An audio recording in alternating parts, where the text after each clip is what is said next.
अस्सलाम वालेकुम वरहमतुल्लाहि वबरकातुहू। मुझे एक नौजवान ने मैसेज किया, कह रहा मौलाना साहिब मैं बाहर के मुल्क में रहता हूँ और मैं काफ़ी दिन बाद घर आया और मैं अपनी वालदा के पास लेटा हुआ था।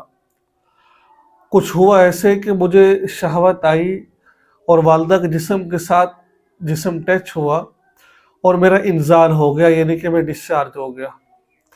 अब मेरे लिए शरीयत का क्या हुक्म और क्या ज़ाब्ता है? तो आज इस वीडियो में इंशाअल्लाह वल अज़ीज़ हम इसी बात को आपके सामने ज़िक्र करेंगे। अगर किसी शख्स के साथ ऐसा हो जाए तो उसके लिए शरीयत का क्या हुक्म है। याद रखिए, जिस तरीके से हम मिस्री करने से हुर्मत साबित हो जाती है, बिल्कुल इस तरीके से शहवत के साथ छूने से भी हुर्मत मुसहरत साबित हो जाती है। हुर्मत मुसहरत का मतलब ये होता है हमेशा के लिए हराम हो जाते हैं मियाँ बीवी एक दूसरे पर। इसके लिए तलाक देना ज़रूरी नहीं है, लेकिन छूने से हुर्मत साबित हो जाती है। इसके लिए कुछ शराइत है जो मैं आज आपके सामने बयान करूँगा। वैसे तो मसला ये आपको दारुल इफ्ता जाकर पूछना है, दारुल इफ्ता का मसला है, वही आपको बेहतर बताएंगे कि इस मसले की हकीकत क्या है और क्या आपकी जो से ये आपकी वालदा आपके वालिद पर हराम हुई है या नहीं हुई है। तो मैं मुख्तसर से वक़्त के अंदर कुछ शराइत जो दारुल इफ्ता की तरफ से पेश की गई हैं, जिसको शरीयत ने पेश किया है, अगर ये चीज़ें पाई गई तो समझ लीजिए आपकी वालदा आपके वालिद साहिब पर हमेशा के लिए हराम हो गई है। तो इन चंद चीज़ों को मद्देनज़र रखिएगा, ध्यान से इस वीडियो को देखिएगा। मेरी वीडियोज़ को इग्नोर मत किया करें, ये मत कहा करें ये फ़हाश और यानी है। ये बहुत पेचीदा और बहुत अहम मसले होते हैं। अल्लाह तबारक व तआला हम सब को अपने दीन के लिए कबूल फरमा ले। ठीक है। नंबर 1, जो मेरे सामने इस वक़्त दारुल इफ्ता का फ़तवा मौजूद है, तो मैं उसी में से आपको मैं पढ़कर सुना रहा हूँ। वो कुछ शराइत कौन-कौन सी लिखी हुई हैं। अगर ये शराइत पाई गई तो समझ लीजिए उसकी वालदा उस पर हमेशा के लिए हराम हो जाएगी। कि मिस बग़ैर हाइल के हो, यानी कि दरमियान में कोई कपड़ा वगैरह ना हो, या दरमियान में हाइल इस कदर बारीक हो कि इसके जिस्म की हरारत पहुँचती हो। यानी कि जिसको आप छू रहे हैं, देखो हम मिस्री से तो हो जाता है, मसला छूने का है। जिसको आप छू रहे हैं वो उसके जिस्म पर कपड़ा ना हो, ठीक है, या कपड़ा तो हो, इतना बारीक कपड़ा हो कि उसके हाथ लगाने से जिस्म की गर्मी महसूस होती हो। नंबर 1 की बात आपको समझ आ गई। नंबर 2, वो बाल जो सर से नीचे लटके हुए हैं, इनको छूने से हुर्मत मुसहरत साबित। जैसे बाल औरतों के लंबे बाल होते हैं, बालों को छूने से नहीं होती। अब जो बाल जिस्म के साथ अटैच है, सर के साथ अटैच है, ठीक है, इनको छूने से हुर्मत साबित हो जाती है। बल्कि सिर्फ उन बालों को छूने से हुर्मत साबित होगी जो सर से मिले हुए हैं। ठीक है। नंबर 3, छूते वक़्त जानिबैन में या किसी एक में शहवत पैदा हो। दोनों को शहवत हो या उनमें से किसी एक को शहवत हो। मर्द के लिए अब शहवत का मेयार क्या है, किसको शहवत कहेंगे हम? अब शरीयत ने उसको भी हमें बताया है कि ये चीज़ पाई गई तो समझो शहवत है। शहवत का मेयार ये वाला है। देखिए कितनी खूबसूरत हमारा दीन है, हमारा इस्लाम है, कितनी चीज़ों की तरफ हमारी रहनुमाई करता है।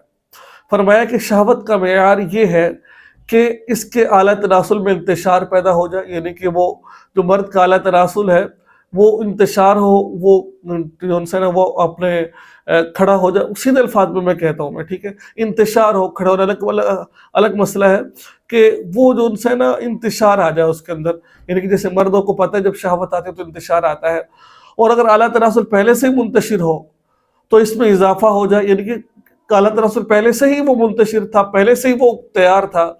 अब लेकिन हाथ लगाने से और उसमें इंतशार आ जाए, पैदा हो जाए, इजाफा हो जाए। और बीमार और बूढ़े मर्द जिनको इंतशार नहीं होता, और औरतों के लिए हाँ ठीक है, अच्छा, और औरतों के लिए शहवत का मेयार ये है कि दिल में हिजान की कैफियत पैदा हो, यानी कि दिल माइल हो उस तरफ, ठीक है, और दिल को लज्जत हासिल हो, और दिल का हिजान पहले से हो तो इसमें इजाफा हो जाए, दिल की रग़बत हो। अब और औरतों का तो आला तनासुल नहीं होता, लेकिन जो चीज़ होती है दिल उस तरफ माइल हो, ठीक है, पहले माइल था लेकिन और माइल होना शुरू हो जाए, तो ये है। हाँ, तो आगे है नंबर 4, शहवत छूने के साथ हुई हो। अगर छूते वक़्त शहवत पैदा ना हो اور پھر بعد میں شہوت پیدا ہو تو اس کا اعتبار نہیں ہے، اس سے حرمت ثابت نہیں ہوگی۔ پھر سن لیجیے، شہوت چھونے کے ساتھ ملی ہوئی ہو، اگر چھوتے وقت یعنی کہ جب شہوت ہے وہ چھونے کے ساتھ ملی ہوئی ہو، اگر چھوتے وقت شہوت پیدا نہیں ہوئی، یعنی کہ چھوتے وقت شہوت پیدا نہ ہو اور پھر بعد میں شہوت پیدا ہو تو اس کا اعتبار نہیں ہے، ٹھیک ہے، اس سے حرمت ثابت نہیں ہوگی۔ جیسے بندہ چھو رہا ہے، ٹھیک ہے، اس وقت شہوت پیدا ہو جائے، اب ایک آدمی نے ایک چیز کو چھوا ہوا ہے جیسے، ٹھیک ہے، چھوتے وقت شہوت نہیں تھی لیکن بعد میں شہوت پیدا ہو گئی، تو پھر شہوت کا پیدا ہو تو اس کا اعتبار نہیں ہے، اس سے حرمت ثابت نہیں ہوگی، ٹھیک ہے۔ نمبر 5، شہوت تھمنے سے پہلے انزال نہ ہو گیا ہو، اگر انزال ہو گیا تو حرمت ثابت نہیں ہوگی۔ اب 6 نمبر پر انہوں نے فرمایا ہے عورت کی عمر کم از کم 9 سال اور مرد کی عمر کم سے کم 12 سال ہو، ٹھیک ہے، ہاں، جو مرد ہے، جو بچہ ہے اگر وہ ہے تو اس کی عمر کم سے کم 12 سال اور عورت جو لڑکی ہے اس کی کم سے کم 9 سال ہو، اس کے بعد حرمت ثابت ہوتی ہے۔ اگر چھونے والی عورت ہے اور وہ شہوت کا دعویٰ کرے، یا چھونے والا مرد ہے اور وہ شہوت کا دعویٰ کرے تو شوہر کو اس خبر کے سچے ہونے کا غالب گمان ہو، یعنی کہ کسی نے مثال اور بیٹا ہے، اس نے ماں کو شہوت سے چھوا ہے، ٹھیک ہے، اور ماں کہے کہ اس نے مجھے شہوت کے ساتھ چھوا ہے، اور جو شوہر ہے اس بات کا کرے کہ پکا گمان ہے کسی نے چھوا ہوگا، میرا بیٹا ایسے نے ایسے کیا ہوگا، یا پھر اس لیے اس دعوے سے شوہر کا حق باطل ہوتا ہے، اس لیے صرف دعویٰ کافی نہیں ہے بلکہ شوہر کو ظن غالب حاصل ہونا یا شرعی گواہوں کا ہونا ضروری ہے۔ تو یہ تھا کہ اگر آپ کسی کو شہوت کے ساتھ چھو لیتے ہو، اب یہ جو آپ کا مسئلہ ہے اس کے بارے میں شریعت کیا کہتی ہے، ٹھیک ہے، آپ نے جانا ہے دارالفتہ، اور دارالفتہ جانے کے بعد آپ نے ان سے رابطہ، اگر آپ کے پاس دارالفتہ کا نمبر نہیں ہے تو میں آپ کو دارالفتہ کا نمبر دے دوں گا، ٹھیک ہے، آپ ان سے جا کے علماء کرام سے، مفتیان کرام سے مسئلہ پوچھے وہاں جا کر کہ میرے ساتھ یہ مسئلہ پیش آیا ہے کہ میرے لیے کیا حکم ہے۔ اب آخری بات تھوڑی سی مجھے لگتا ہے لوگوں کو سمجھ نہیں آئے گی، دوبارہ پھر بتاتا ہوں، اگر چھونے والی عورت ہے اور وہ شہوت کا دعویٰ کرے، یعنی کہ جیسے عورت ہے اس نے جیسے اور بہو ہے اس نے سسر کو چھوا، ٹھیک ہے، یا چھونے والا مرد ہے جیسا کہ سسر تھا اس نے بہو کو چھوا، اور وہ شہوت کا دعویٰ کرے، یعنی کہ مرد کہے کہ میں نے شہوت اس کو چھوا ہے، عورت چھوڑ اور دعویٰ کرے میں نے شہوت سے چھوا ہے۔ اب یہاں پوچھا جائے گا اس کے شوہر تھے تو شوہر کو اس کی خبر کے سچے ہونے کا غالب گمان ہو، بھائی واقعی یہ چھو سکتا ہے، واقعی یہ ہو سکتا ہے، تو اس لیے اس دعوے سے شوہر کا حق باطل ہوتا ہے۔ اگر صرف غالب گمان ہو، شک نہ ہو، اس لیے صرف دعویٰ کافی نہیں ہے بلکہ شوہر کو ظن غالب حاصل ہونا یا شرعی گواہوں کا ہونا ضروری ہے، ظن غالب ہونا چاہیے۔ تو بہرحال یہ تھا مسئلہ جو میں نے ابھی آپ کے سامنے بیان کیا ہے حرمت مصاہرت کے حوالے سے۔ تو اگر آپ کو کوئی ڈاؤٹ ہے، کسی قسم کا مسئلہ ہے تو آپ جائیے دارالفتہ، جا کر وہاں مسئلہ پوچھیے اور وہاں اپنے مسئلے کو حل کیجیے۔ اللہ تبارک و تعالیٰ اس لیے دکھا جاتا ہے کہ اپنے آپ کو سیو رکھیں۔